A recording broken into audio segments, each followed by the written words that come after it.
काय चूक झाली तर जरा नाही नाही, सांभाळून घ्या. काहीच नाही होते. परमेश्वर करून घेणार आहे. हो हो. थँक्यू. करा सुरू, हरकत नाही. ओके. वसुदेवसुतं देवं कौसचाणूरमर्दनं देवकी परमानन्दं कृष्णौ वन्दे जगद्गुरु श्रीकृष्णौ वन्दे जगद्गुरु श्रीकृष्णौ वन्दे जगद्गुरु जय श्रीकृष्ण. आता आपण चौथ्या अध्यायात अर्जुन म्हणाले ते आपण पहिलं बघूया. अं, चौथ्या अध्यायाच्या शेवटी भगवंत अर्जुनाला ज्ञानयुक्त होऊन जागृत होण्याचा आणि युद्ध करण्याचा सल्ला देतात. म्हणून युक्त अकर्म या दोहोंवर एकाच वेळी जोर देऊन श्रीकृष्णाने अर्जुनाला गोंधळात टाकले आणि त्याचा निश्चय डळमळीत केला. अर्जुनाला वाटले की ज्ञानयुक्त संन्यास म्हणजेच सर्व प्रकारच्या इंद्रियजन्य कर्माची समाप्ती करणे. परंतु जर एखादा भक्तिपूर्ण कर्म करीत असेल तर कर्माची परिसमाप्ती, दुसऱ्या शब्दात सांगायचे झाल्यास त्याला वाटते की ज्ञानयुक्त संन्यासास सर्व प्रकारच्या कर्मापासून मुक्त असला पाहिजे, कारण कर्म आणि संन्यास यांच्यात त्याला विसंगती दिसते. आता अशा प्रकारे ज्ञानयोग आणि कर्मयोग दोन्हींची प्रशंसा ऐकून तसेच दोन्ही आज्ञा मिळाल्याने अर्जुन हा निर्णय करू शकले नाहीत की या दोनोंपैकी कोणते साधन माझ्यासाठी श्रेष्ठ आहे. म्हणून याचा निर्णय भगवंताकडूनच करवण्याच्या उद्देशाने अर्जुन प्रश्न करीत आहे. अर्जुन उवाच संन्यासं कर्मणां कृष्ण पुनर्योगञ्च संससि यच्छ्रेययतयोरेकं तन्मे ब्रूहि. अर्जुन म्हणाले, हे कृष्ण, आपण कर्मांचा स्वरूपाने त्याग करण्याची आणि पुन्हा कर्मयोगाची प्रशंसा करीत आहात, तर या दोन्ही साधनांपैकी जे एक निश्चित रूपाने कल्याणकारक असेल ते माझ्यासाठी सांगा. तर व्याख्या. संन्यासं कर्मणां कृष्ण. कौटुंबिक स्नेहामुळे अर्जुनाच्या मनात युद्ध न करण्याविषयी भाव उत्पन्न. त्याच्या समर्थनात अर्जुनाने पूर्वी अनेक तर्क आणि युक्तीही समोर ठेवल्या होत्या. त्यांनी युद्ध करणे पाप आहे असे प्रतिपादन केले. ते युद्ध न करताच भिक्षांनावर भिक्ष स्वतःच निश्चय करून भगवंतांना सुद्धा स्पष्ट सांगून दिले की मी कोणत्याही परिस्थितीत युद्ध करणार नाही. स्वजनांना पाहून अर्जुनाच्या अंतःकरणात जो मोह उत्पन्न झाला त्यानुसार त्यांना युद्धरूपी कर्माच्या त्यागाची गोष्ट उचित वाटू लागली. म्हणून भगवंताच्या शब्दांना ते आपल्या विचारानुसार असे समजत आहेत की भगवंत कर्माच्या स्वरूपाने त्याग करून प्रचलित प्रणालीनुसार तत्वज्ञान प्राप्त करून घेण्याविषयी प्रशंसा करीत आहेत. पुनर्योगमच्या संस्थेचे. चौथ्या अध्यायाच्या 38व्या श्लोकात भगवंतांनी कर्मयोगाला दुसऱ्या कोणत्याही साधनेशिवाय तत्वज्ञान निश्चित प्राप्त होण्याविषयी सांगितले आहे. त्यालाच अनुसरून अर्जुन भगवंताला म्हणत आहेत की आपण कधी तर ज्ञानयोगाची प्रशंसा करीत आहात आणि कधी कर्मयोगाची प्रशंसा करीत आहात. यच्छ्रेययतयोरेकं तन्मे ब्रूहि सुनिश्चितम्. अशाच प्रकारचा प्रश्न अर्जुनाने दुसऱ्या अध्यायाच्या 7व्या श्लोकातही यच्छ्रेय त्यानिश्चितम ब्रूहि तन्मे पदाने केला होता. त्याच्या उत्तरार्थ भगवंताने दुसऱ्या अध्यायाच्या 47-48व्या श्लोकात कर्मयोगाची व्याख्या करून त्याचे आचरण करण्यास सांगितले. नंतर तिसऱ्या अध्यायाच्या दुसऱ्या श्लोकात अर्जुनाने तदेकं वद निश्चित येन श्रेयो फमाप्नुयाम पदाने पुन्हा आपल्या कल्याणाविषयी विचारले. त्याच्या उत्तरात भगवंतांनी तिसऱ्या अध्यायाच्या 30व्या श्लोकात निष्काम निर्मम आणि निसंताप होऊन युद्ध करण्याची आज्ञा केली. तसेच 35व्या श्लोकात आपल्या धर्माचे पालन करणे श्रेष्ठ आहे हे सांगितले. या ठिकाणी उपयुक्त पदातून अर्जुनाने जी गोष्ट सांगितली आहे त्याच्या उत्तरात भगवंतांनी म्हटले आहे की कर्मयोग श्रेष्ठ आहे. कर्मयोगी सुखपूर्वक कर्मबंधनातून मुक्त होतो. कर्मयोगाशिवाय सांख्य योगाचे साधन सिद्ध होणे कठीण आहे, परंतु कर्मयोगी तात्काळ ब्रह्माला प्राप्त होतो. याप्रमाणे सांगून भगवंत अर्जुनाला जणू असे सांगत आहेत की तुझ्यासाठी कर्मयोगच शीघ्र आणि सुगमतेने ब्रह्माची प्राप्ती करविणारा आहे. म्हणून तू कर्मयोगाचेच अनुष्ठान कर. अर्जुनाच्या मनात प्रामुख्याने आपल्या कल्याणाविषयीचीच इच्छा होती. म्हणून ते वारंवार भगवंतासमोर स्वतःच्या कल्याणाविषयीची जिज्ञासा मांडित आहेत. कल्याणाच्या प्राप्तीत इच्छेची प्रधानता असते साधनेच्या सफलतेवर उशीर लागल्याचे कारण हेच आहे की कल्याणाविषयीची इच्छा पूर्णपणे जागृत झालेली नसते. ज्या साधकाच्या ठिकाणी प्रखर वैराग्य नसते ते सुद्धा कल्याणाची इच्छा जागृत झाल्यावर कर्मयोगाचे साधन सुगमतेने करू शकतात. अर्जुनाच्या अंतःकरणात भोगाविषयी पूर्ण वैराग्य नाही, परंतु त्यांच्या ठिकाणी कल्याणाची इच्छा आहे, म्हणून ते कर्मयोगाचे अधिकारी आहेत. पहिल्या अध्यायाच्या 32व्या तसेच दुसऱ्या अध्यायाच्या 8व्या श्लोकाचे अवलोकन केले असता असे कळून येते की अर्जुन मृत्यूलोकाच्या राज्याची तर गोष्ट सोडाच, त्रैलोक्याचे राज्य सुद्धा इच्छित नव्हते. परंतु वास्तविक पाहिले तर अर्जुनाला राज्य तसेच भोग संपूर्णपणे नको होते असेही नाही. ते म्हणतात की युद्धामध्ये कुटुंबियांना मारून राज्य तसेच विजय याची इच्छा मी करीत नाही. याचे तात्पर्य हे आहे की जर कुटुंबियांना न मारता राज्य मिळत असेल तर त्याचा स्वीकार करण्यास मी तयार आहे. दुसऱ्या अध्यायात 5व्या श्लोकात अर्जुन हेच म्हणतात की गुरुजनांची हत्या करून भोग भोगणे ठीक नव्हे. यातून असा दोन्हीही आशय निघतो की गुरुजनांना न मारता राज्य मिळाले तर मी त्याचा स्वीकार करेन. दुसऱ्या अध्यायाच्या 6व्या श्लोकात अर्जुन म्हणतात की कोण जिंकेल याचा आपणाला पत्ता नाही आणि त्यांना मारून आपण जगूही इच्छित नाही. याचे तात्पर्य असे आहे की जर आपला विजय निश्चित होणार असेल तसेच त्यांना मारल्याशिवाय राज्य मिळत असेल तर मी त्याचा स्वीकार करण्यास तयार आहे. पुढे दुसऱ्या अध्यायाच्या 37व्या श्लोकात भगवंत अर्जुनाला म्हणतात की तुझ्या तर दोन्ही हातात लाडू आहेत. जर युद्धात तू मारला गेलास तर तुला स्वर्ग मिळेल आणि जिंकलास तर राज्य मिळेल. जर अर्जुनाच्या मनात स्वर्ग तसेच संसाराची राज्याची थोडी सुद्धा इच्छा नसती तर भगवान असे म्हटलेच नसते. म्हणून अर्जुनाच्या अंतःकरणात भासमान होणारे वैराग्य होते खरे नव्हते, परंतु त्यांच्या ठिकाणी आपल्या कल्याणाची इच्छा आहे जी या श्लोकात दिसून येते. आता भगवंत अर्जुनाच्या प्रश्नाचे उत्तर देत आहेत. श्री भगवान वाच संन्यास कर्मयोगश्च विषेयस करा उभौ तयोस्तु कर्म संन्यासात कर्मयोगो विशिष्यते.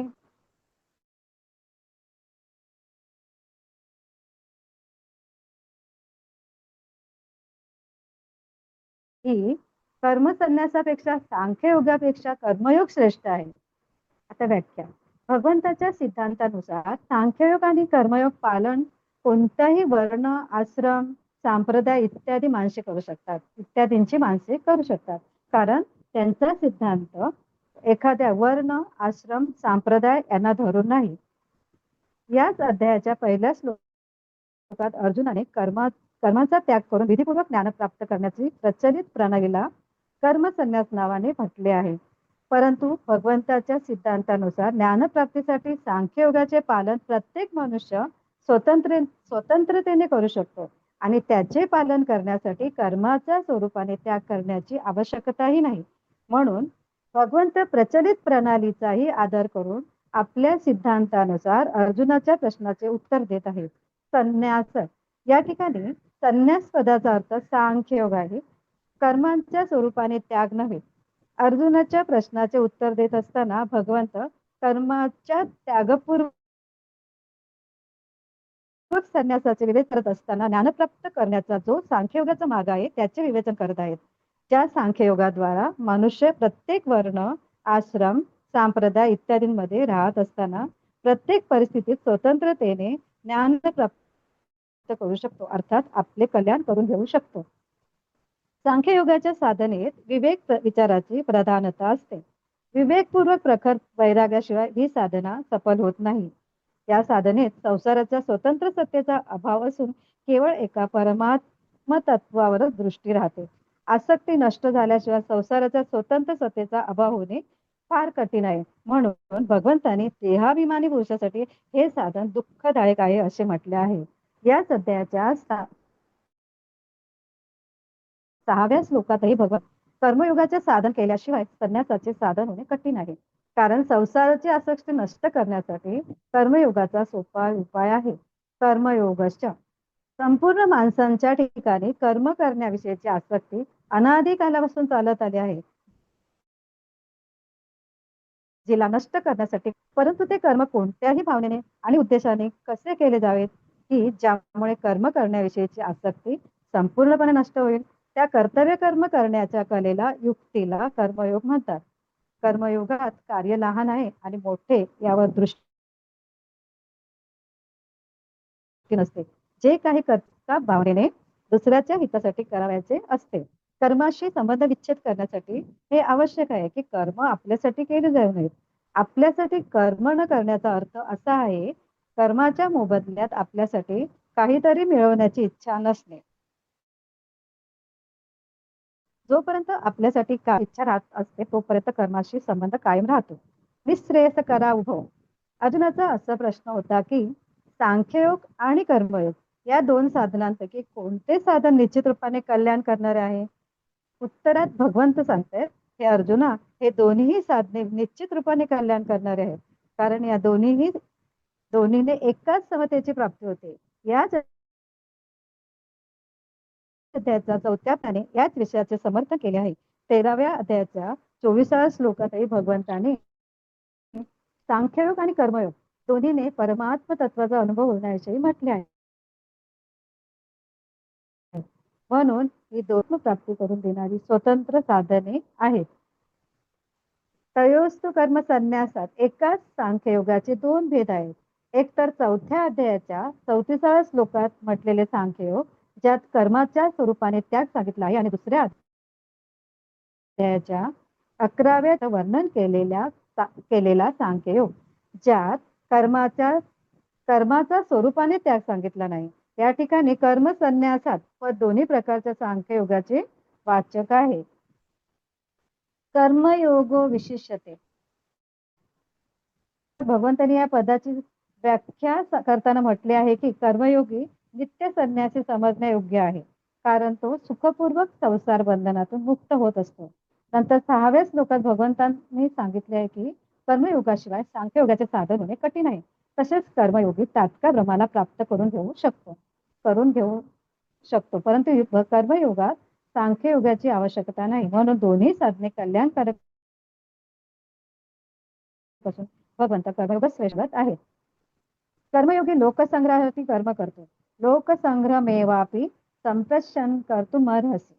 लोकसंग्रहाचे तात्पर्य आहे निस्वार्थ भावनेने लोकमर्यादासाठी लोकांना वाईट मार्गातून काढून सन्मार्गामध्ये लावण्यासाठी कर्म करणे, अर्थात केवळ दुसऱ्याच्या हितासाठीच कर्म करणे. यालाच गीतेत यथार्थ कर्म या नावाने म्हटले गेले आहे. जो केवळ आपल्यासाठी कर्म करतो तो बांधला जातो.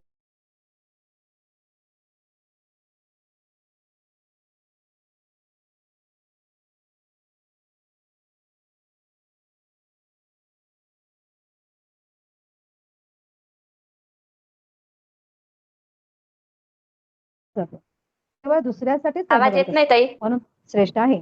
कर्मयोगाचे साधन प्रत्येक कोणत्याही वर्ण, आश्रम, संप्रदाय. माझं चालू येते. येतोय का आवाज ताई? हो हो, मध्ये कटला होता. कंटिन्यू करा. हा. कर्मयोगाचे साधन प्रत्येक परिस्थितीत आणि प्रत्येक व्यक्तीकडून केले जाऊ शकते. मग ती व्यक्ती कोणत्याही वर्ण, आश्रम, संप्रदाय इत्यादीची का असेना. परंतु अर्जुन ज्या कर्मसन्यासाविषयी म्हणत आहेत तो एक विशिष्ट परिस्थितीत केला जाऊ शकतो. कारण तत्वज्ञ महापुरुषाचे मिळणे, त्यांचे ठिकाणी आपली श्रद्धा होणे आणि त्यांच्या अशी परिस्थिती प्रत्येक मनुष्याला प्राप्त होणे शक्य नाही. म्हणून प्रचलित प्रणालीच्या सांख्ययोगाचे साधन एक विशिष्ट परिस्थितीमध्ये साध्य होऊ शकते. परंतु कर्मयोगाचे साधन प्रत्येक परिस्थितीत आणि प्रत्येक व्यक्तीसाठी साध्य आहे. म्हणून कर्मयोग श्रेष्ठ आहे. प्राप्त परिस्थितीत सदुपयोग करणे कर्मयोग आहे. युद्धासारख्या घोर प्रसंगी सुद्धा कर्मयोगाचे पालन केले जाऊ शकते.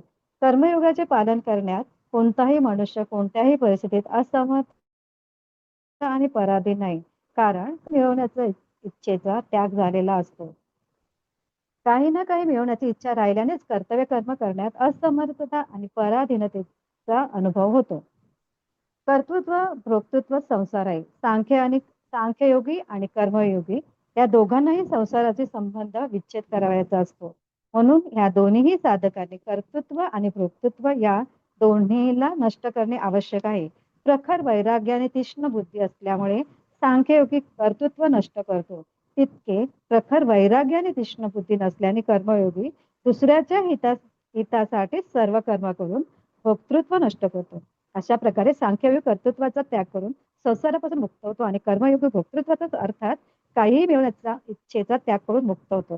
असा नियम आहे की कर्तृत्वाचा त्याग झाल्यास भोक्तृत्वाचा त्याग आणि भोक्तृत्वाचा त्याग केल्याने कर्तृत्वाचा त्याग आपोआप होतो. काही ना काही मिळवण्याच्या इच्छेने कर्तृत्व होत असते. ज्या कर्मापासून आपल्यासाठी सुखोपभोगाची इच्छा नसते ती केवळ क्रिया असते, कर्म नव्हे. जसे यंत्रात कर्तृत्व नसते तसे कर्मयोगाच्या ठिकाणी कर्तृत्व राहत नाही. आता साधकाला संसाराच्या प्राणी, पदार्थ, परिस्थिती इत्यादी स्पष्टपणे आपली आसक्ती दिसते. त्या आसक्तीला तो आपल्या बंधनाचे प्रमुख कारण मानतो. तसेच तिला नष्ट करण्याचा प्रयत्नही करतो. त्या आसक्तीला नष्ट करण्यासाठी कर्मयोगी कोणत्याही प्राणी, पदार्थ इत्यादीला आपले मानत नाही. आपल्यासाठी काहीही करत नाही. तसेच आपल्यासाठी काहीही इच्छित नाही. क्रियेपासून सुख घेण्याचा भाव न राहिल्याने कर्मयोगाच्या क्रिया परिणामी सर्वांचे हित करणाऱ्या तसेच वर्तमान काळी सर्वांच्या प्रसन्नता व सुखासाठीच होत असतो. ज्ञानयोगामधील प्रमुख गोष्ट आहे संसाराच्या स्वतंत्र सत्तेचा अभाव करणे आणि कर्मयोगाची प्रमुख गोष्ट आहे आसक्तीचा अभाव करणे. ज्ञानयोगी विचाराद्वारा संसाराच्या सत्तेचा तर अभाव करू इच्छितो, परंतु पदार्थाविषयी आसक्ती असल्याने त्याच्या स्वतंत्र सत्तेचा अभाव होणे फार चार काळात ज्ञानयोगाच्या साधकाला पदार्थाच्या स्वतंत्र सत्तेचा अभाव दिसत असतो, परंतु तरी पण व्यवहार काळात त्या पदार्थाची स्वतंत्र सत्ता प्रतीतीस येऊ लागते. परंतु कर्मयोगाच्या साधकाचा उद्देश दुसऱ्यांना सुख पोहोचविण्याचा असल्याने त्याची आसक्ती असते. याशिवाय मिळालेल्या सामग्रीचा त्याग करणे कर्मयोगाला जितके सोपे जाते तितके ज्ञानयोगाला नव्हे. ज्ञानयोगाच्या दृष्टीने कोणत्याही वस्तूला केवळ मायामय समजून सहज रीतीने त्याचा त्याग करणे अवघड जाते, परंतु तीच वस्तू कर्मयोगाच्या दृष्टीतून एखाद्याच्या उपयोगी पडत असल्याचे दिसल्यास त्याचा त्याग करणे सोपे जाते. जसे आपल्याजवळ काही घोंगड्या पडून आहेत तर त्या दुसऱ्याच्या उपयोगी येतात असे समजल्यावर त्यांचा त्याग करणे अर्थात त्यांच्या ठिकाणी असलेली आपली आसक्ती नष्ट करणे सामान्य गोष्ट आहे. परंतु जर प्रखर वैराग्य नसेल तर त्याच घोंगड्यांना विचाराद्वारा अनित्य क्षणभर मायामय पदार्थ समजून असेच सोडून निघून जाणे कठीण आहे. दुसरी गोष्ट मायामय समजून त्यांचा त्याग करण्यात जर प्रखर वैराग्य नसेल तर ज्या वस्तूत आपली सुखबुद्धी नसते त्या टाकाऊ वस्तूंचा त्याग तर सुगमतेने होतो, परंतु असते त्या चांगल्या वस्तूंचा त्याग करणे कठीण जाते. परंतु दुसऱ्याच्या उपयोगी येत असल्याचे पाहून ज्या वस्तूत आपली सुखबुद्धी आहे त्या वस्तूंचा त्याग सुगमतेने होतो. ताटात जास्त झालेली शिळी आणि टाकाऊ असलेली पोळी आपण काढून टाकतो, परंतु तीच पोळी जर दुसऱ्याला द्यायची झाली तर चांगलीच पोळी दुसऱ्याला देऊ, टाकाऊ पोळी देणार नाही. म्हणून प्रणालीने आसक्ती नष्ट केल्याशिवाय सांख्ययोगाचे साधन होणे फार कठीण आहे. विचाराद्वारा पदार्थांची सत्ता मानत नसतानाही पदार्थांच्या ठिकाणी असलेल्या स्वभाव भोगात फसून पतनापर्यंत जाण्याची शक्यता राहते. केवळ असतच्या ज्ञानाने अर्थात असतला असत जाणल्याने आसक्तीची निवृत्ती होते. चित्रपटामध्ये दिसणाऱ्या पदार्थांची सत्ता नसते, जसे जाणत असून सुद्धा त्याविषयी आसक्ती निर्माण होते. चित्रपट पाहण्याने चरित्र, वेळ, नेत्र या चार गोष्टींचा नाश होतो. असे जाणत असूनही आसक्तीमुळे मनुष्य चित्रपट पाहतात. यावरून असे दिसते की वस्तूची सत्ता नसतानाही त्याविषयी अथवा संबंध राहू शकतो. जर आसक्ती नसेल तर वस्तूची सत्ता मानूनही त्याविषयीची आसक्ती उत्पन्न होत नाही. म्हणून साधकांचे मुख्य काम आसक्तीचा अभाव करणे असते, सत्तेचा अभाव करणे नव्हे. कारण बंधन करणारी वस्तू आसक्ती आणि संबंधच आहे, केवळ सत्ता नव्हे. पदार्थ मग तो सत असो अथवा असत असत विलक्षण असो तर त्याविषयी आसक्ती असेल तर तो बंधनकारकच होईल. खरे पाहिले तर कोणत्याही पदार्थ आपणाला बंधनकारक नसतो. बाधतो आमचा संबंध जो आसक्तीने निर्माण होतो तोच आपणाला बाधतो. म्हणूनच आपल्यावर आसक्ती नष्ट करण्याची जबाबदारी आहे.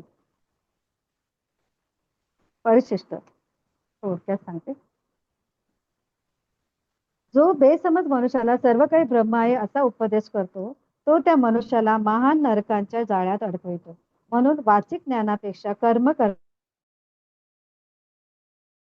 श्रेष्ठ आहे. मन करतो त्याच्या श्रेष्ठतेबद्दल काय सांगावे? काय सांगू ज्ञानयोगी त्या पुणे तर मुंबईच्या त्या ह्यांना तसं काय आधी येतंय ना फोन ऐकायला? करतो काय म्हणते तू बघते. काही ऐकायला येतंय ना? ज्ञानयोगी तर केवळ स्वतःसाठी उपयोगी असतो, परंतु कर्मयोगी संपूर्ण संसारासाठी उपयोगी असतो. जो संसारासाठी उपयोगी असतो तो स्वतःसाठी उपयोगी होतो. हा नियम आहे. म्हणून कर्मयोग विशेष आहे. कर्मयोग आणि ज्ञानयोग फलात एक आहे. साधनेत कर्मयोग आणि भक्तियोग एक आहे. मैत्र करुण एवच. कारण कर्मयोग आणि भक्तियोग दोन्हीतही दुसऱ्याला सुख देण्याचा भाव राहतो. कर्म करण्यात कर्मी आणि कर्मयोगी एक आहेत. तसेच तत्वज्ञ महापुरुष आणि भगवंतही कर्म करण्यात बरोबरीचे आहेत. अशा प्रकारे कर्मी, ज्ञानयोगी, भक्तियोगी आणि भगवंत कर्मयोगी एक होतो. ही कर्मयोगाची विशेषता आहे. आता भगवंत कर्मयोगाला श्रेष्ठ म्हणण्याचे कारण सांगत आहेत. नेयस नित्य संन्यासी योग न कांक्षती निर्द्वंद्व हि महाबाहो सुखं बंधात बधनात प्रमुच्यते. हे महाबाहो, जो मनुष्य कोणाची आकांक्षाही करीत नाही तो कर्मयोग सदा संन्यासी समजण्यायोग्य आहे. कारण द्वंद्वरहित मनुष्य सुखपूर्वक संसार बंधनातून मुक्त होतो. आता महाभाव संबोधनाचा दोन अर्थ होतात. एक तर ज्याचे हात विशाल आणि बलवान आहेत, अर्थात जो शूरवीर आहे. दुसरा ज्याचा थोर पुरुष आहे. अर्जुनाचे मित्र प्राणी मात्राचे सुहृद भगवान श्रीकृष्ण होते आणि भाऊ अजात शत्रू धर्मराज युधिष्ठिर होते. म्हणून हे संबोधन देऊन भगवान अर्जुनाला जणू हे म्हणत आहेत की कर्मयोगानुसार सर्वात तुझ्या ठिकाणी आहे, म्हणून तू सुगमतेने कर्मयोगाचे पालन करू शकतोस. यो न द्वेष्टे. कर्मयोग तो असतो जो कोणत्याही प्राणी, पदार्थ, परिस्थिती, सिद्धांत इत्यादीशी द्वेष करीत नाही. सर्वांची सेवा करणे, सर्वांना सुख पोहोचणे हे कर्मयोगाचे काम आहे. जर त्याचा कोणाशी किंचित देखील द्वेष कर्मयोगाचे यथासांग रीतीने आचरण घडू शकणार नाही. म्हणून ज्याच्याशी थोडीही द्वेष असेल त्याची सेवा कर्मयोगाने सर्वप्रथम केली पाहिजे. सर्वप्रथम न द्वेष्टी पद देण्याचे तात्पर्य असे आहे की जो किंवा कोणाच्याही वाईट करू इच्छितो तर तो कर्मयोगाच्या तत्वाला समजू शकत नाही. न कांक्षते. कर्मयोगात कामनेचा त्याग मुख्य आहे. कर्मयोगी कोणत्याही प्राणी, पदार्थ, परिस्थिती इत्यादींची कामना करीत नाही. कामनेचा त्याग आणि परहित यामध्ये परस्पर घनिष्ठ संबंध आहे. निष्काम होण्यासाठी दुसऱ्याचे हित करणे आवश्यक आहे. दुसऱ्याचे हित केल्याने कामनेच्या त्यागाविषयी सामर्थ्य निर्माण होते. कर्मयोगात कर्ता निष्काम असतो, कर्म नव्हे. कारण जड असल्यामुळे कर्म स्वतः निष्काम अथवा सकाम होऊन असू शकत नाही. कर्म कर्त्याच्या अधीन असतात, म्हणून कर्मांची अभिव्यक्ती कर्त्याकडूनच होत असते. निष्काम कर्त्याकडूनच निष्काम कर्म होतात, ज्याला कर्मयोग म्हणतात. म्हणून मग कर्मयोग अथवा निष्काम कर्म म्हणा, दोन्हींचा अर्थ एकच होतो. सकाम कर्मयोग नसतोच. निष्काम झाल्याने कर्ता कर्मफलाशी असंग राहतो. परंतु जेव्हा कर्त्यात सकाम भाव निर्माण होतो तेव्हा तो कर्मफलाशी बांधला जातो. जेव्हा कर्ता आपल्यासाठी करत नाही, उलट संपूर्ण कर्म दुसऱ्याच्या हितासाठी करतो, तेव्हा सकाम भाव नष्ट होतो. म्हणून कर्त्याचा भाव नित्य निरंतर निष्काम राहावायचा हवा. कर्त्यात जितका निष्काम भाव असतो योगाचे योग्य आचरण होईल. कर्ता संपूर्णपणे निष्काम झाल्यावर कर्मयोग सिद्ध होतो. नेयस नित्य संन्यासी. अर्जुनाने युद्ध न करता भिक्षेवर उदरनिर्वाह करण्याची इच्छा प्रकट केली आहे. गुरु न हत्वा ही महानुभावान भोगतुम लोके. अर्थात गुरुजनांची हत्या करण्याऐवजी संन्यास घेणे श्रेष्ठ आहे. भगवंत याच गोष्टीविषयी उत्तर देताना असे सांगत आहे की हे अर्जुना, तो संन्यास तर गुरुजनांच्या हत्येच्या भयामुळे घेतलेला बाह्य संन्यास आहे.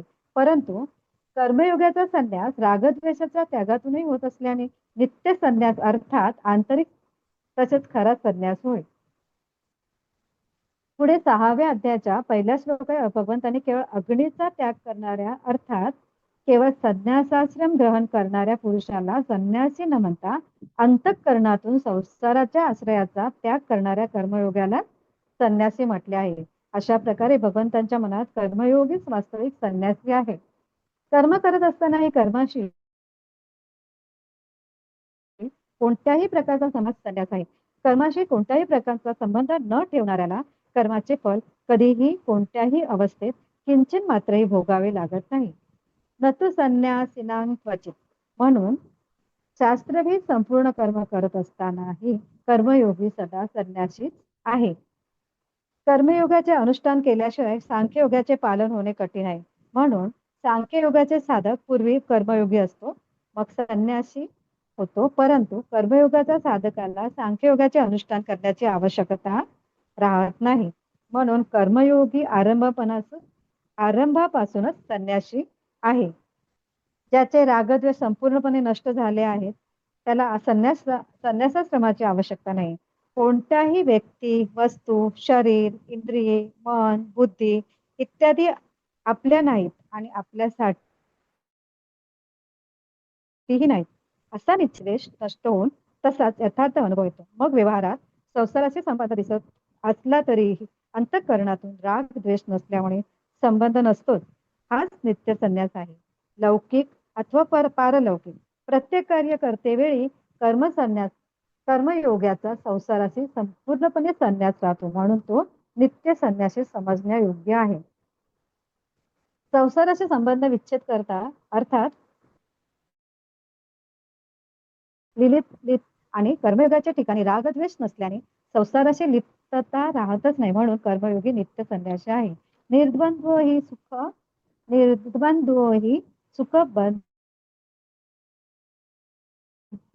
प्रमुच्यते. साधकाच्या अंतःकरणात द्वंद्व राहत असते. सत्संग, स्वाध्याय, विचार इत्यादी केल्याने तो परमात्मा प्राप्तीला तर आपले ध्येय मानतो, परंतु त्याची आपली बनवली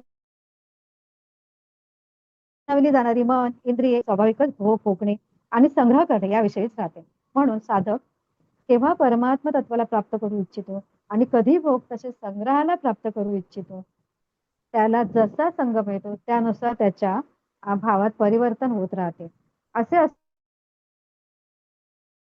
असूनही तो भोगांना शांतपणाने, कारण सत्संग इत्यादीचे संस्कार त्याच्या अंतःकरणात वैराग्य, भोगाविषयीची अरुची निर्माण करीत असतात. अशा प्रकारे साधकाच्या अंतःकरणात द्वंद्व चालू राहते. या द्वंद्वावरच अहंभाव टिकत असतो. आपल्याला सांसारिक भोग आणि संग्रहामध्ये प्रवृत्त व्हायचे, परमात्म तत्वाला प्राप्त करायचे आहे असा दृढ निश्चय झाल्यावर द्वंद्व राहत नाही आणि अहंभाव परमात्म तत्वामध्ये विलीन होतो.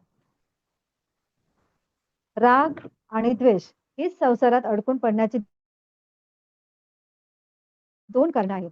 जितकी सर्व राग द्वेष नष्ट करण्यासाठी आहेत. राग द्वेष नष्ट झाल्यावर नित्य प्राप्त परमात्म तत्वाची अनुभूती स्वतः सिद्ध आहे. यात परिश्रम मुळीच नाही, कारण परमात्म तत्वाची अनुभूती असत कडून होत नाही तर असतच्या त्यागाने होत असते. असतची सत्ता रागद्वेषावरच अवलंबून आहे. असत संसार तर आपोआपच नष्ट होत आहे, परंतु आपण आपल्या ठिकाणी राग द्वेषाला पकडून ठेवल्याने संसार स्थिर. म्हणून जो संसार निरंतर नष्ट होऊ लागला आहे त्याविषयी राग द्वेष न राहिल्यास मुक्ती होणार नाही तर काय होईल. म्हणून द्वंद्वरहित अर्थात रागद्वेषरहित पुरुष सुखाने संसार बंधनातून मुक्त होतो.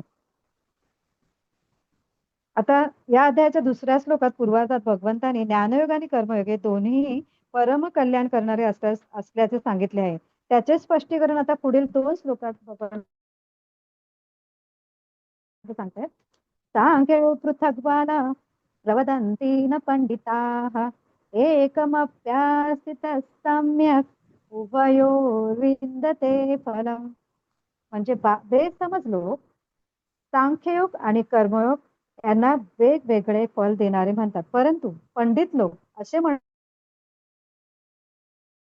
नाहीत, कारण या दोघा साधनेतही उत्तम प्रकारे स्थित असलेला मनुष्य दोन्हींचे फलरूप परमात्म्याला प्राप्त करतो. व्याख्या. सांख्ययोग पृथक बाला प्रवदन्ति न पंडिता.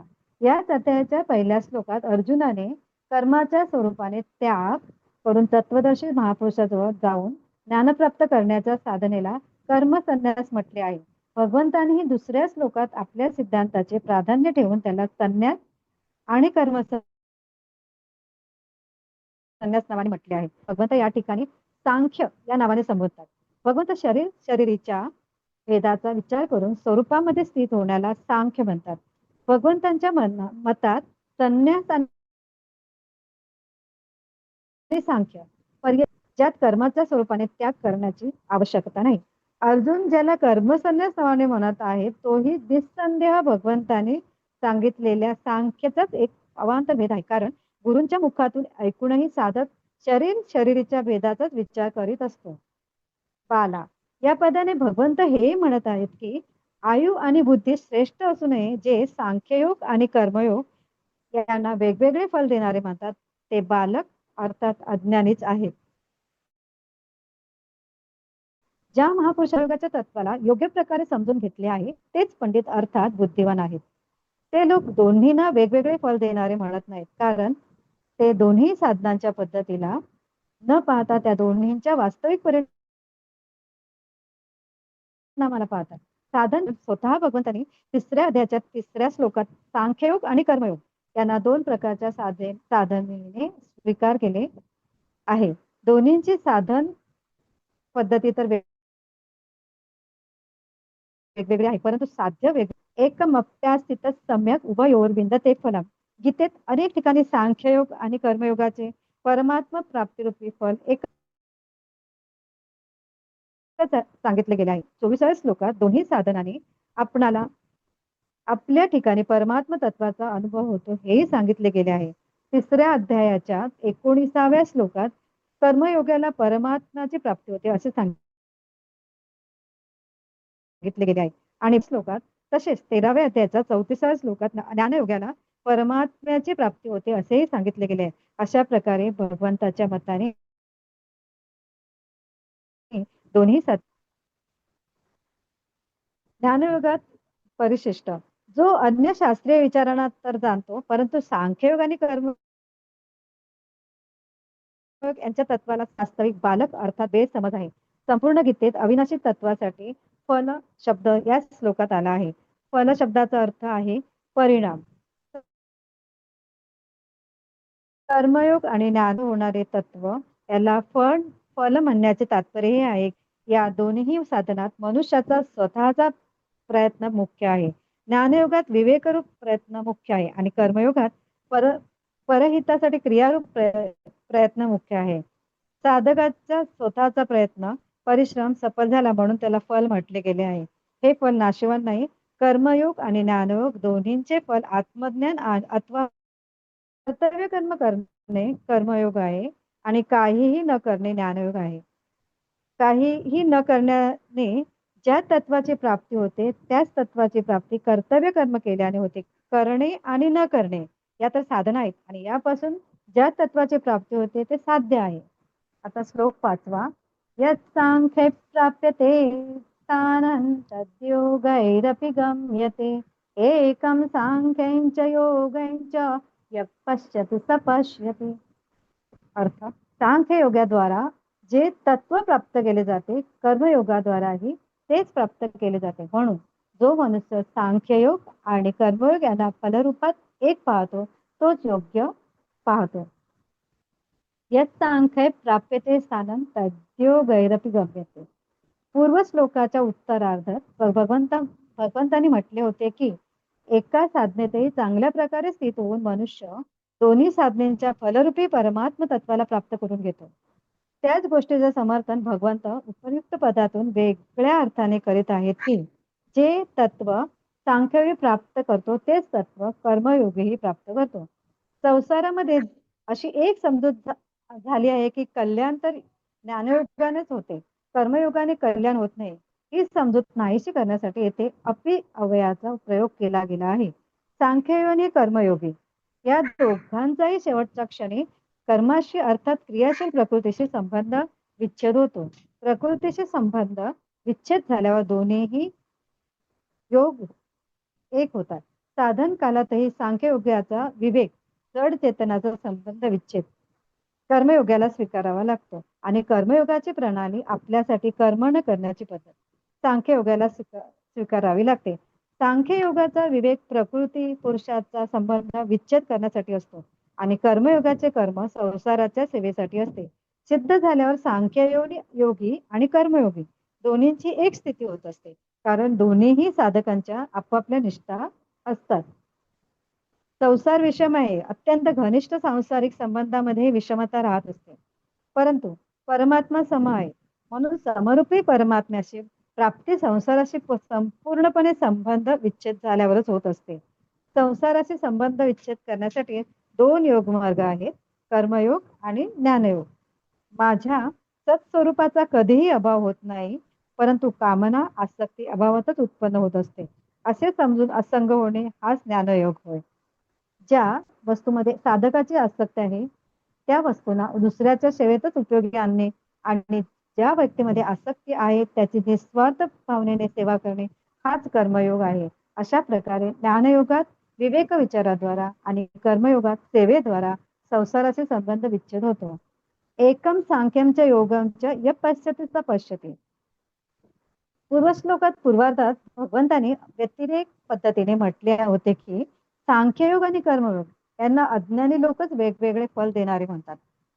त्याच विषयाला आता अन्वय पद्धतीने म्हणत आहेत की जो मनुष्य या दोन्ही साधनांना फलदृष्टीने एक पाहतो त्याची दृष्टी यथार्थ आहे.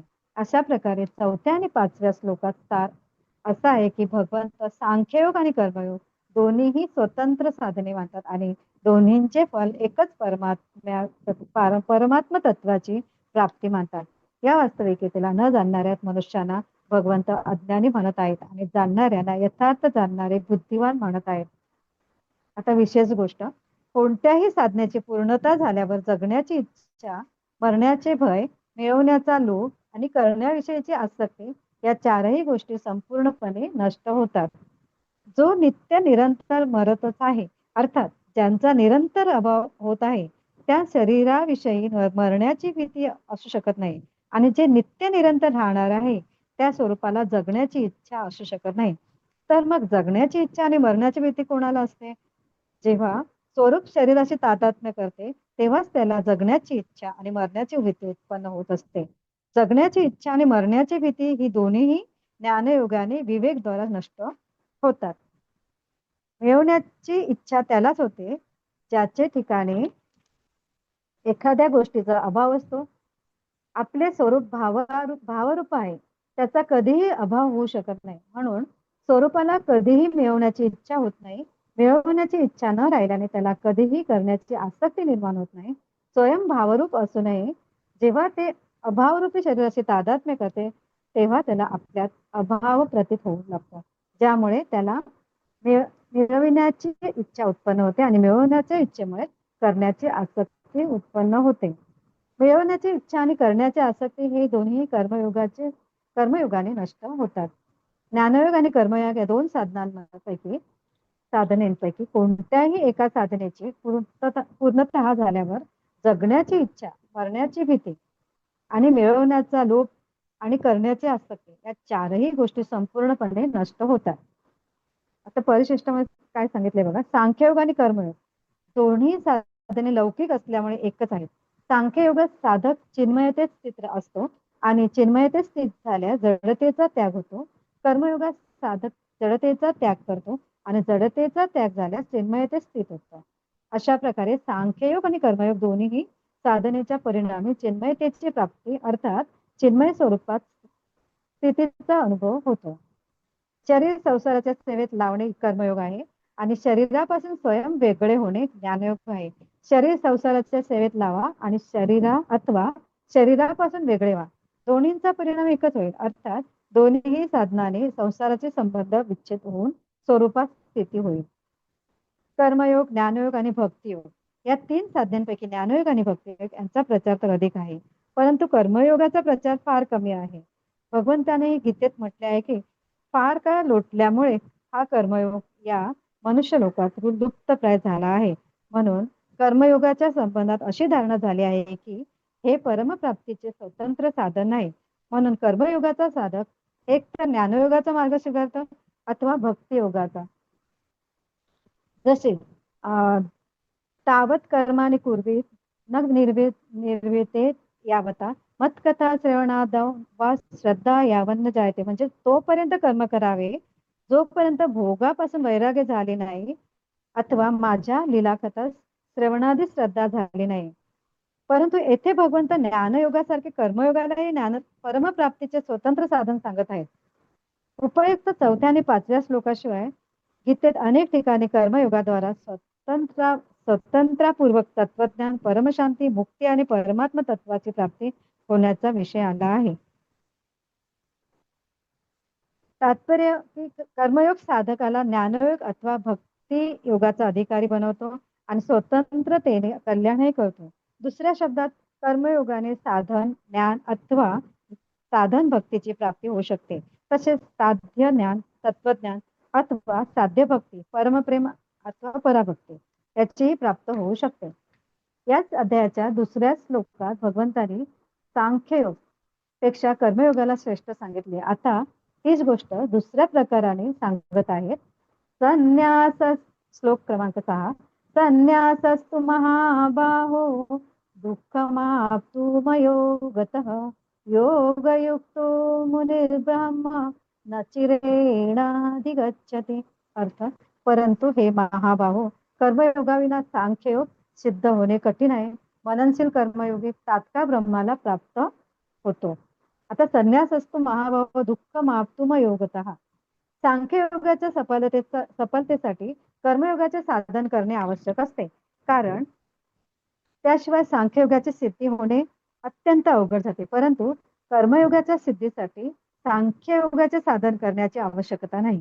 हाच भाव तू पदाने प्रकट केला गेला आहे. कर्मयोगाचे अनुष्ठान करणे आसक्ती नष्ट करण्याचा हा सोपा उपाय आहे. कर्मयोगात प्रत्येक क्रिया दुसऱ्यांच्या हितासाठी केली जाते.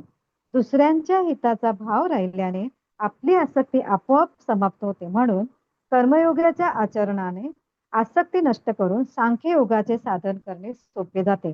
कर्मयोगाचे साधन केल्याशिवाय सांख्ययोगाची सिद्धी होणे कठीण आहे. योगयुक्तो मुनिर्ब्रह्म नच्चिरेनादि गच्छते. आपल्या निष्काम भावाचे आणि दुसऱ्याच्या हिताचे मनन करणाऱ्या कर्मयोगाला या ठिकाणी मुनी म्हटले गेले आहे. कर्मयोगी मोठी अथवा लहान प्रत्येक क्रिया करताना आपला भाव सकाम आहे का निष्काम आहे याची नेहमी जाणीव ठेवतो. सकाम भाव निर्माण झाल्यास त्याला समाप्त करून टाकतो. कारण सकाम भाव आल्याने ती क्रिया आपली आणि आपल्यासाठीच होत असते.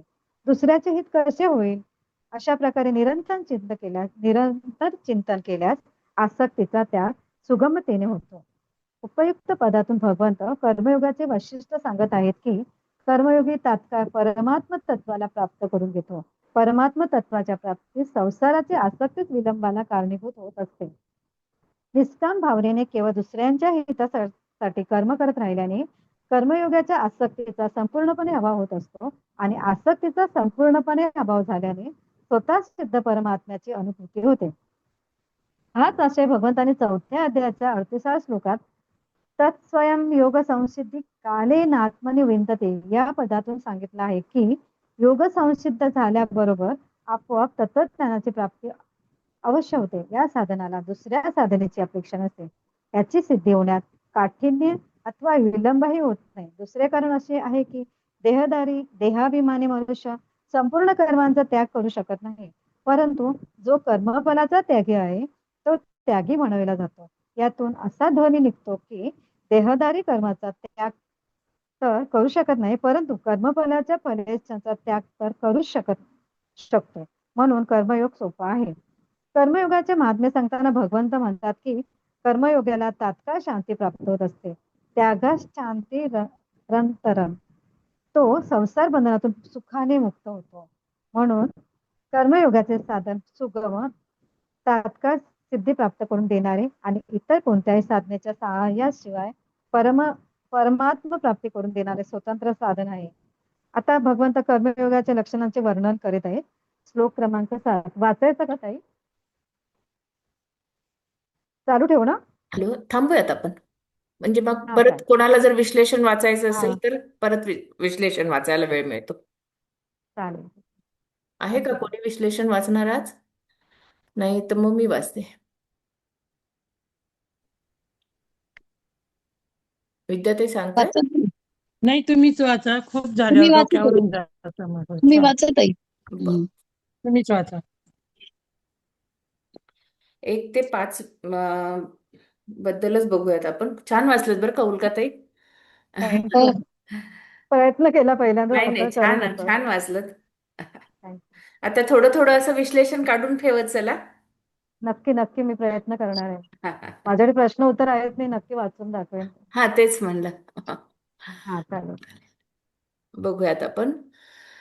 आजचा आता हा 5वा अध्याय आपण सुरू केलेला आहे, कर्म संन्यास योग.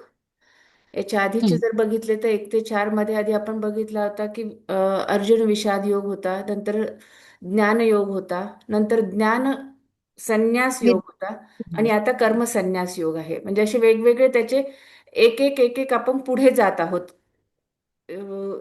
कशा कशा मार्गाने की ज्ञान बघितल्यानंतर कर्म बघितला, नंतर ज्ञान आणि कर्म संन्यास योग बघितला. आता आपल्याला काय बघायचं आहे तर हे बघायचं, कर्म संन्यास बघायचा आहे.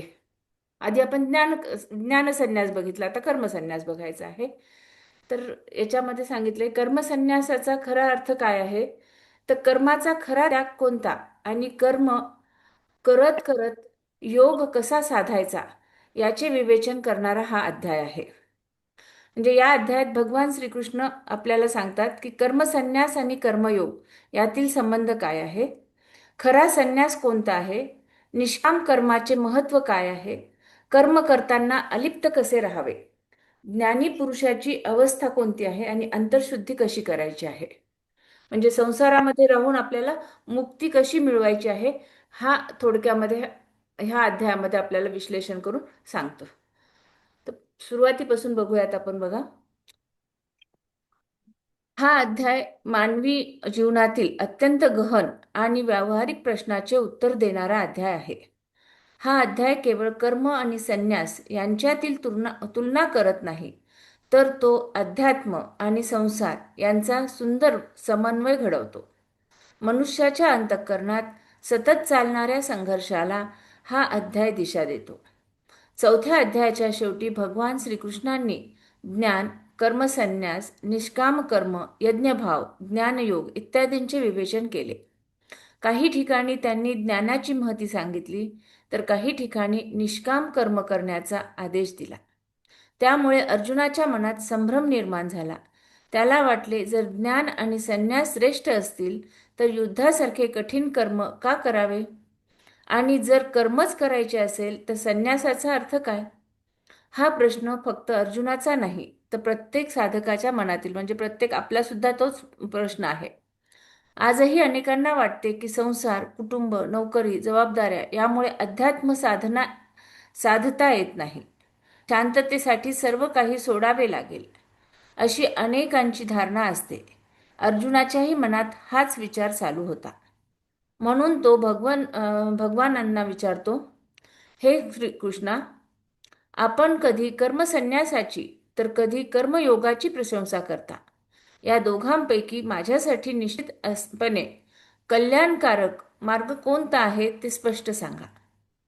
अर्जुनाचा हा प्रश्न अत्यंत मानवी आहे. त्याच्या मनात वैराग्य होते, पण त्याच वेळी कर्तव्याची जाणीवही होती. त्याला पापाची भीती वाटत होती. युद्धामुळे नातेसंबंध तुटतील या विचाराने तो दुःखी झाला होता. त्यामुळे तो निश्चित मार्ग शोधत होता. भगवान श्रीकृष्ण अत्यंत संतुलित उत्तर देतात. ते सांगतात की कर्मसन्यास आणि कर्मयोग हे दोन्हीही मोक्षदायक आहेत. दोन्ही मार्गाचा अंतिम उद्देश एकच आहे, अंतःकरण शुद्धी आणि परमात्मा प्राप्ती. परंतु बहुतेक लोकांसाठी कर्मयोग अधिक श्रेष्ठ आणि व्यवहार्य आहे.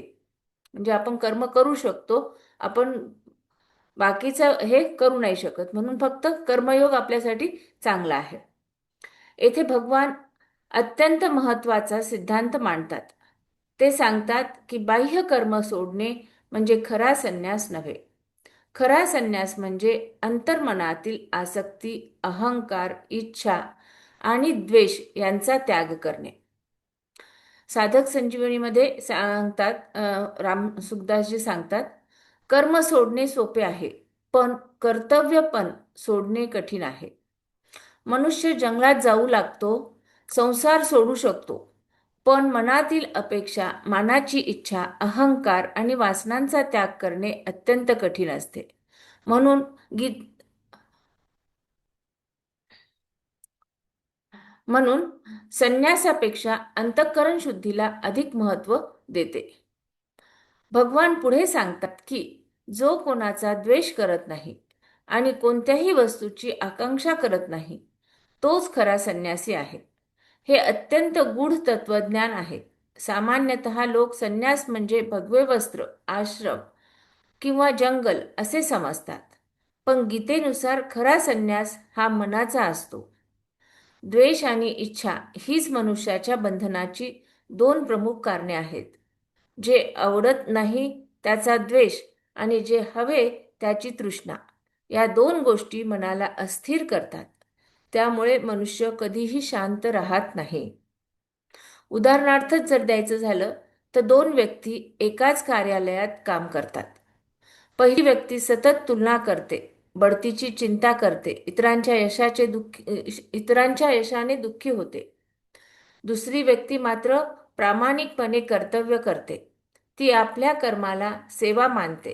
पहिल्या व्यक्तीचे कर्म बंधन बनते तर दुसऱ्याचे कर्मयोग बनते. गीता सांगते की कर्म हे बंधनाचे कारण नसते, आसक्ती हे बंधनाचे कारण असते. एक आई दिवसभर कुटुंबासाठी कार्य करते. जर ती सतत अपेक्षा ठेवत असेल की सर्वांनी माझे कौतुक करावे, माझ्या त्यागाची दखल घ्यावी, तर तिला दुःख निर्माण होते. पण जर ती प्रेमाने, समर्पणाने सेवा करत असेल तर तिचे स्वयंपाकघरही योगभूमी होऊ शकते, असं रामसुखदासजी सांगतात. भगवान पुढे ज्ञानयोग आणि कर्मयोग यांचा सुंदर समन्वय करतात. ते सांगतात की अज्ञानी लोक हे दोन्ही मार्ग वेगळे मानतात. ज्ञानी मनुष्य जाणतो की ही दोन्ही मार्गाची अंतिम ध्येय एकच आहे आणि ती म्हणजे साधकाची मुक्ती. ज्ञानयोग मनुष्याला आत्मतत्व समजावतो, तर कर्मयोग मन शुद्ध करून त्या ज्ञानासाठी पात्र बनवतो. म्हणून कर्मयोग आणि ज्ञानयोग हे विरोधी नसून परस्पर पूरक आहेत. यासाठी एक सुंदर उदाहरण देता येईल. अनेक नद्या वेगवेगळ्या दिशेने वाहतात. काही शांत असतात, काही वेगवान असतात, पण सर्व नद्याचे अंतिम ध्येय समुद्रच असते. तसेच कर्मयोग आणि ज्ञानयोग हे मार्ग वेगवेगळे दिसले तरी ते परमात्म्याकडेच नेतात. साधक संजीवनीमध्ये कमळाचे उदाहरण दिले आहे. कमळ पाण्यात राहते, पण पाणी त्याला चिकटत नाही. तसेच कर्मयोगी संसारात राहतो, कर्तव्य करतो, पण आसक्त होत नाही. संसार त्याला बाधत नाही. आजच्या काळात हा संदेश अत्यंत आवश्यक आहे. आधुनिक माणूस तणाव, स्पर्धा, अपेक्षा, तुलना आणि असुरक्षितता यामध्ये अडकला आहे. त्याला वाटते की बाह्य परिस्थिती बदलली की शांती मिळेल. पण गीता सांगते, स्थान बदलल्याने शांती मिळत नाही, मन बदलल्याने मात्र शांती नक्कीच मिळते. म्हणून गीतेचा संदेश पलायनाचा नाही, परिवर्तनाचा आहे. संसार सोडण्याचा नाही, संसारात राहून अंतर्मन शुद्ध करण्याचा आहे. भगवान प्रत्यक्षात अर्जुनाला सांगतात, युद्ध टाळून तू मुक्त होणार नाहीस, पण युद्ध करताना अहंकार, आसक्ती आणि फलतृष्णा सोडलीस तर तू मुक्त होशील. हीच कर्मयोगाची सर्वोच्च अवस्था आहे. भगवान श्रीकृष्ण या 5 श्लोकामध्ये भगवान श्रीकृष्ण अत्यंत सुंदर जीवन दृष्टी देतात. ते सांगतात की अध्यात्म आणि संसार हे विरोधी नाहीत. खरा प्रश्न कर्म करायचे की नाही हा आहे. तर कर्म करताना मन कसे ठेवायचे हा आहे. म्हणून गीता सांगते, कर्तव्य करा पण त्यात अडकू नका. संसारात राहा पण संसार मनात ठेवू नका. कर्म करा पण ते ईश्वराला अर्पण करा. तेव्हाच जीवन योग्य बनेल आणि मनुष्य मुक्तीकडे जाईल. हा पूर्ण 5व्या अध्यायाचा म्हणजे 5 श्लोकांचा अर्थ एवढा सांगितला. थोडक्यात सांगितलेला आहे. जास्त खूप कारण ताईंनी आत्ताच वाचलेलं आहे त्याच्यामुळे परत ते वाचायची गरज नव्हती. छान झालं बाई. खूप छान सांगितलं. खूप छान. अजून कोणाला वाचायचं आहे? 10 मिनिटं 2 मिनिटं आहेत आपल्याकडे, 2-4 मिनिटं. जर वाचायचं छान असेल. सांगितलं ताई. पुढचे कर्म श्लोक करा होणार पण नाही ना? फळाची अपेक्षा ठेवू नका. हम्म. सगळ्या पुढचे श्लोक श्लोक होणार नाही ना ताई? नाही आता नाही होणार नाही, नाही. खूप रोज आपण डोक्यावरून 5च जातं मग घेतो. ते. रोज आपण हा 5 श्लोक घेतो आणि थोडक्यातच पण व्यवस्थित करायचा प्रयत्न करूया. हो, डोक्यावरून जातं मग ते, हा. लक्षात नाही राहत. ठीक आहे. कोणी सांगणार आहे का अजून? कोणी वाचलं असेल तर, वाचायचं असेल तर? नाही तर मग आपण थांबूया तिथेच, शेवटची प्रार्थना घेऊयात. चालेल. वैष्णवी? थोडक्यात आणि व्यवस्थित छान झालं. अशाच पद्धतीने वाचन करा म्हणजे हा. लक्षात पण राहील. आणि बरोबर. थोडं समजावून सांगा. आता ते द्वंद्व शब्द आला. आता द्वंद्व म्हणजे काय, अभाव म्हणजे काय, म्हणजे त्या ज्या संकल्पना स्पष्ट केल्या ना, तर त्या लक्षात राहतात की अरे या श्लोकामध्ये हे सांगितलेलं आहे. आणि मग ते समजतं आपल्याला. तो जो कोणी वाचन करेल तेव्हा त्याने ते आलेले जे शब्द आहे, अभाव सांगितलाय, द्वंद्व आणि अजून 2-3 गोष्टी होत्या. तर त्या तशा समजावून सांगा म्हणजे लक्षात राहते. द्वैत भाव, द्वंद्व म्हणजे द्वैत भाव आणि अभाव म्हणजे ती गोष्ट नाही मिळाली की जी अवस्था होती ती, किंवा क्रोध येतो तो. असं एखादी गोष्ट मुलांनी मागितली नाही आणि काय त्याला नाही मिळाली, द्वंद्व म्हणजे त्याचा हे अभाव. करू का ते करू असं द्वंद्व म्हणजे दोन्ही द्विधा. दोन्ही पैकी काय करू असं वाटणं पहिल्या श्लोकाचं आहे. हा. कर्माचा शास्त्रोक्त विशेष अनुष्ठानाचा संन्यास म्हणजे परित्याग सांगतोस. म्हणजे भगवान श्रीकृष्णाला अर्जुन भगवान श्रीकृष्णाला म्हणतात की कर्माचा शास्त्रोक्त विशेष अनुष्ठानाचा संन्यास म्हणजे परित्याग सांगतोस आणि पुन्हा योग म्हणजे त्या कर्माचे अनुष्ठान अवश्य केले पाहिजे असे सांगतोस. त्यामुळे यातील कोणते एक श्रेयस्कर आहे असा संशय आहे. म्हणजे कर्म श्रेष्ठ आहे का संन्यास श्रेष्ठ आहे? काय मला कर्मानुष्ठान श्रेयस्कर आहे त्याचा त्याग कर आहे असा संशय येतो आणि 2 साधनातील जे अधिक प्रशंसनीय असेल त्याचे अनुष्ठान करणे योग्य आहे. म्हणून कर्मसन्यास व कर्मानुष्ठान यातील जे अधिक श्रेयस्कर असेल व ज्याच्या अनुष्ठानाने मला मोक्ष प्राप्ती होईल असे तू समजतो, ते एकाच पुरुषाला एकाच वेळी दोहेचे अनुष्ठान करता येणे शक्य नाही. म्हणून त्यातील कोणते तरी एक तुला इष्ट असलेले मला सांग असे अर्जुन श्रीकृष्णाला म्हणतात. म्हणजे दोन्ही गोष्टी एकाच वेळी होऊ होऊ नाही. शकत नाही. बरोबर. हा. की ज्ञाननिष्ठा किंवा कर्मयोग हे कर्मनिष्ठा. दोन्ही मार्ग आहेत, पण ते हो. पूर्णपणे वेगळे आहेत. आणि त्या दोन्हीपैकी मोक्षासाठी निश्चितपणे श्रेष्ठ मार्ग कोणता आहे तो मला तू सांग. तो मला सांग असं सांगतात. हे शंकर भाष्यामध्ये थोडं थोडंच दिलेलं आहे सगळ्या गोष्टीचं, सगळ्या श्लोकांचं. हम्म. नंबर 2 चा श्लोक संन्यासेस कर्मयोगस्य निःश्रेयस्य करा बभू तयोस्तु कर्म संन्यासात कर्मयोगो विशिष्यते. संन्यास म्हणजे कर्माचा परित्याग व कर्मयोग म्हणजे कर्माचेच अनुष्ठान. ही दोन्ही निःश्रेयस्कर आहेत, मोक्ष देणारी साधने आहेत. जरी ही दोन्ही ज्ञानोत्पत्तीच्या हेतुत्वाने म्हणजे ज्ञान उत्पत्तीचे साधन या रूपाने निःश्रेयस्कर आहेत, तरी पण मोक्ष साधनाभूत अशा या दोहोतील केवळ ज्ञानरहित कर्मसन्यासाहून कर्मयोग श्रेष्ठ आहे असे मानून भगवान कर्मयोगाची स्तुती करत आहे. हम्म. तिसऱ्या श्लोकाचं सांगताना सांगतात म्हणजे या ठिकाणी काय सांगितलं बघा, दुसरा श्लोक जो आहे ना, हा की 2 मार्ग मान्य केलेले आहेत की कर्मसन्यास आणि कर्मयोग हे दोन्हीही मान्य कर्मयोग आहेत. आता दोन्ही याच्यामधला निःश्रेयस्कर म्हणजे काय, जो कल्याणकारी आहे, माझं कल्याण करेल, ज्याच्यामध्ये करू शकेल असा तो मला सांग. दोन्हीपैकी एक मार्ग मला सांग. म्हणजे अंतिम सांग. कल्याण करणारा, जो की मोक्ष देणारा असा हो. उपयुक्त मार्ग तो मला सांग. सांग असे सांग. तिसऱ्या श्लोकाचं सांगताना म्हणतात ज्ञेयसी नित्य संन्यासी यो न द्वेष्टी न कांक्षती निर्बंधो हि महाभावो सुखम बंधात प्रमुच्यते. टाइम झाला का? नाही नाही, बोला बोला ते. हा टाइम तो झालेला आहे पण बोला, कर्मयोगी 2च मिनिटं राहिलेत ना. हा. हो तो कर्मयोगी नित्य संन्यासी आहे असे समजावे, जो कशाचाही म्हणजे सुख दुःखे व त्याची साधने यातील कशाचाही द्वेष किंवा आकांक्षा करीत नाही. आणि अशा प्रकारे जो कर्मामध्ये प्रवृत्त होणारा असतो तो नित्य संन्यासीच आहे असेच जाणावे. असा भावार्थ. नित्य म्हणजे आत्म्याच्या अकर्तृत्व अभोक्तृत्व याचा साक्षात अनुभव येण्यापूर्वीच संन्यासी आहे. कर्मयोगाला नित्य संन्यासी समजणे हे मिथ्या ज्ञान आहे असे म्हणाल तर ते बरोबर नाही. कारण कर्मयोगी कर्मानुष्ठान जरी करत असला तरी त्याने रागद्वेषाचा संन्यास त्याग केला असल्यामुळे तो संन्यासीच आहे असे म्हणणे योग्य आहे. कारण हे पराक्रमी अर्जुना, रागद्वेषाची द्वंद्वरहित झालेला कर्मयोगी अनायासाने संसार बंधनातूनच पूर्णपणे मुक्त होतो. म्हणजे इथं नित्य संन्यासाची व्याख्या सांगितलेली आहे. हो. नित्य संन्यासी म्हणजे कोण आहे?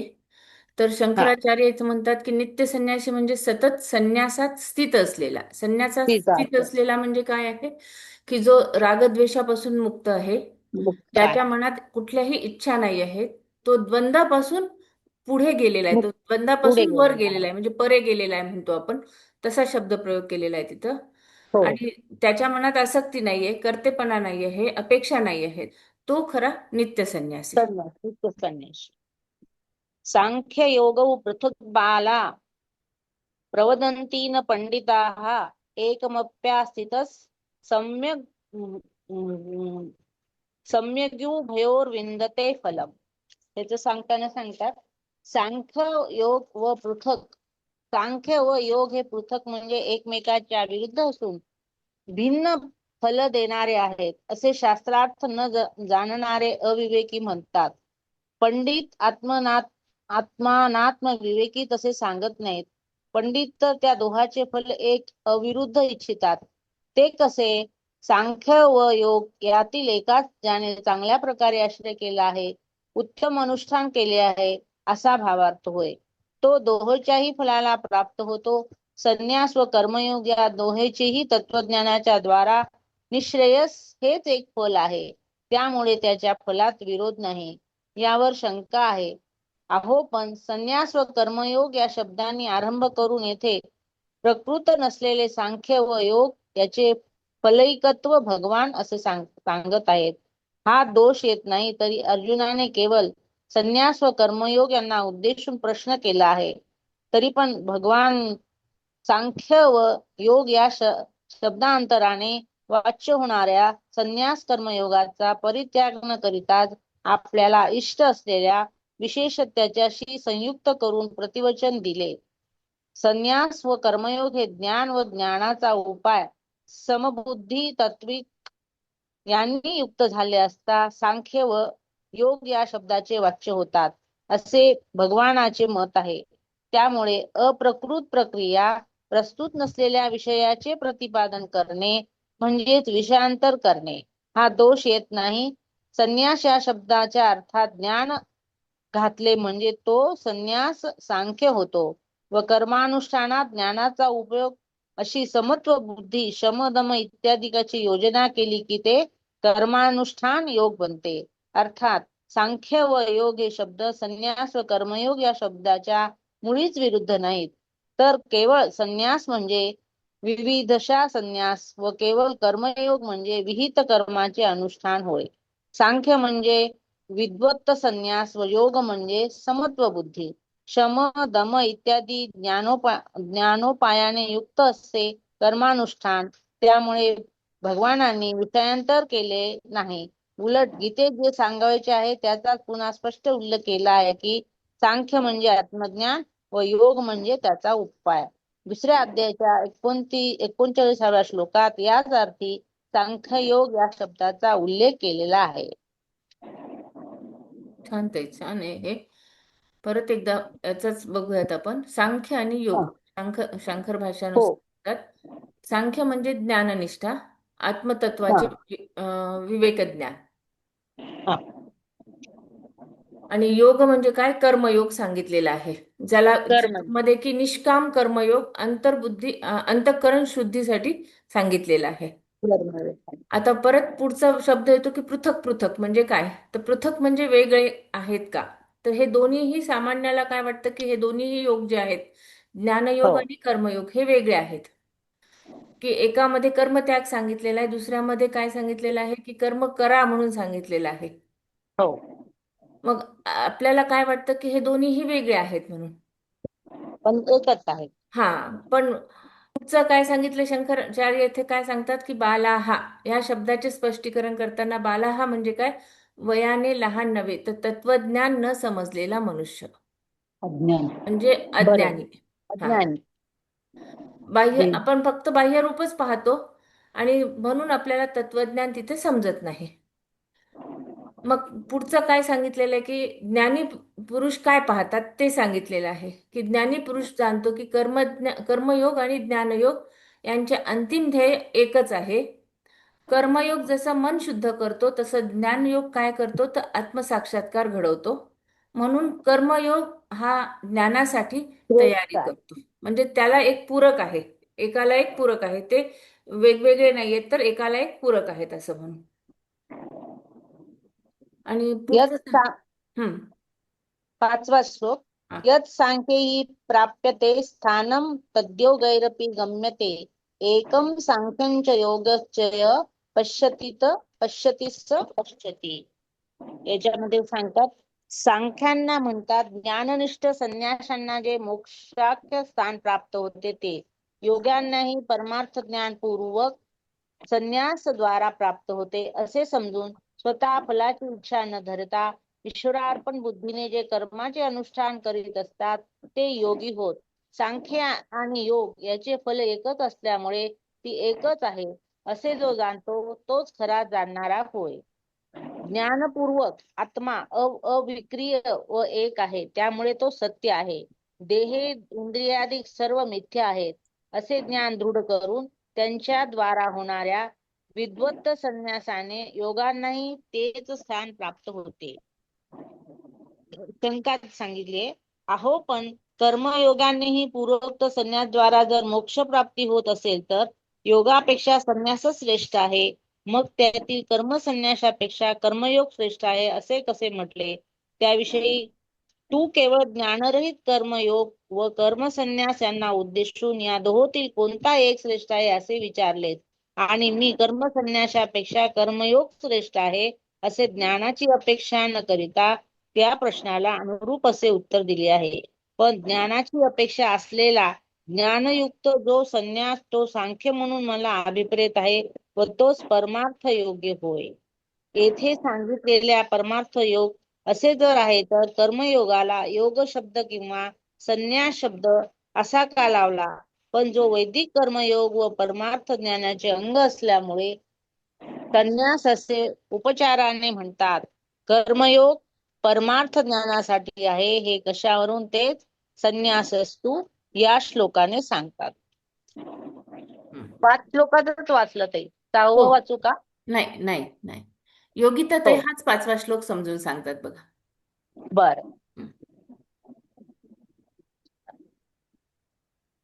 5व्या श्लोकामध्ये परत एकदा ताई हं. सांख्य योगातून जे प्राप्त होतं परमात्मा तत्वाची प्राप्ती होते. कर्मयोगाला कर्मयोगाचे उत्तम अनुष्ठान केल्यानंतरही त्याच परमात्मा तत्वाची प्राप्ती होते. म्हणजे जो मनुष्य म्हणजे सांख्ययोग आणि कर्मयोग यांचं फल एकच मानतो तो या दृष्टीने योग्यच पाहतो. कारण दोन्ही सांख्ययोगाचं म्हणजे ज्ञानयोगाचंही ध्येय अंतिम ध्येय परमात्मा प्राप्ती आहे आणि कर्मयोगाचं उत्तम अनुष्ठान हे सुद्धा परमात्मा प्राप्तीच आहे. म्हणजे यत् सांख्य प्राप्यते स्थानं तद्योगैरपि गम्यते एकम सांख्यांच्या योगांचे यः पश्यति तपश्यति. म्हणजे या ठिकाणी गम्यते म्हणजे प्राप्त केले जाते.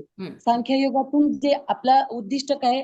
परमात्मा तत्वाची प्राप्ती. परंतु आपल्यासारख्या प्रापंचिक सामान्य साधकाला भगवंतांनी या ठिकाणी कर्मयोगाचे उत्तम अनुष्ठान केल्यानंतर सुद्धा आपल्याला परमात्मा तत्वाची प्राप्ती. म्हणजे तुम्ही मगाशी सांगितले ना की संसारामध्ये राहून सुद्धा आपण सांसारिक आहे, आपण ज्ञानयोगाचं अनुष्ठान हे आपल्याला तितकस हे नाही, परंतु कर्मयोगाच्या उत्तम अनुष्ठानातून आपण परमात्मा तत्वाची प्राप्ती संसारात राहून सुद्धा करू शकतो. असं मला माझा अभ्यास नाही एवढा ताई, पण अगदी थोडस एकच चांगलं एकदम वाटत सांगायचं होतं. चांगलं सांगितलं ते. हा, याचा अर्थ पाचव्या थोडक्यात हे सांगते की 2 मार्ग सांगितले, तर याच्यामध्ये हा, असं सांगितलं की कर्मयोग का श्रेष्ठ आहे, तर याच्यामध्ये थेट मोक्ष देत नाही. कर्मयोग हा थेट मोक्ष देत नाही, पण नाही, चित्तशुद्धी केली जाते बरोबर. आणि त्याच्यामुळे वैराग्य निर्माण होते, विवेकाची जागृती होती, आत्मज्ञान प्रगट होते आणि हे सगळं जे आहे हे ज्ञानाला पूरक आहे पूर्णपणे. आणि त्यांनी काय होतं की ज्ञान प्राप्त होतं आणि ज्ञान प्राप्त झालं की आपल्याला मोक्षाचा मार्ग जो आहे तो सुधारतो. अशा पद्धतीने हो हो बरोबर. छान. थांबायचं आपण इथे आता. अजून कोणाला काही हो. बोलायचं नसेल आता बघूया का, थांबूयात मग आपण आता इथे. कर्माने परंपरेने मोक्ष मिळतो आणि ज्ञानाने साक्षात मिळतो. बरोबर असं बरोबर. थोडक्यात. चला शेवटी प्रार्थना घ्या कोणीतरी, योगिताताई नाही तर शकुंतलाताई. मी म्हणते थांब, ताई. म्हणा म्हणा म्हणा वा.